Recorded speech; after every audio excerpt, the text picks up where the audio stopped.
నమస్తే. వరుసగా 7 సంవత్సరాల నుంచి స్వచ్ఛ సర్వేక్షణ అవార్డ్స్లో ద క్లీనెస్ట్ సిటీ ఆఫ్ ఇండియాగా నిలుస్తున్న సిటీ. కానీ అదే సిటీలో త్రాగునీటిలో మురుగునీరు కలవడం వల్ల కొంతమంది ప్రజల మృతి. నేను చెప్తుంది మధ్యప్రదేశ్లోని ఇండోర్ గురించి.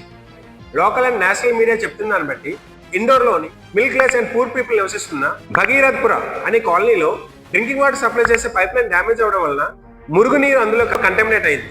ఈ నీరు తాగడం వలన దాదాపు 150 మంది ప్రజలు అస్వస్థతకు గురయ్యారు. ఇందులో చిన్నపిల్లలు కూడా ఉన్నారు. వీరిలో దాదాపు 14 మంది చనిపోయినట్టుగా నేషనల్ మీడియా తెలుపుతుంది.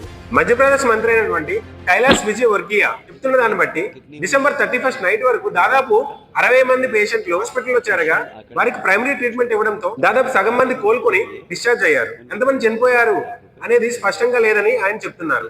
అయితే చనిపోయిన ప్రతి ఒక్కరికి కూడా మధ్యప్రదేశ్ ప్రభుత్వం నుంచి 2 లక్షల రూపాయలు ఎక్స్గ్రేసియో ప్రకటించినట్టుగా తెలిపారు. ఈ పైప్ లైన్ డ్యామేజ్ సమస్య అనేది ఇప్పటిది కాదు, దాదాపు 2 సంవత్సరాల నుంచి ఈ సమస్య ఉంది. అప్పటి నుంచి అధికారులు చెప్తున్నప్పుడు కూడా వారు పట్టించుకోకపోవడం వల్ల ఇలా జరిగిందని స్థానిక ప్రజలు మీడియాకు చెప్తున్నారు.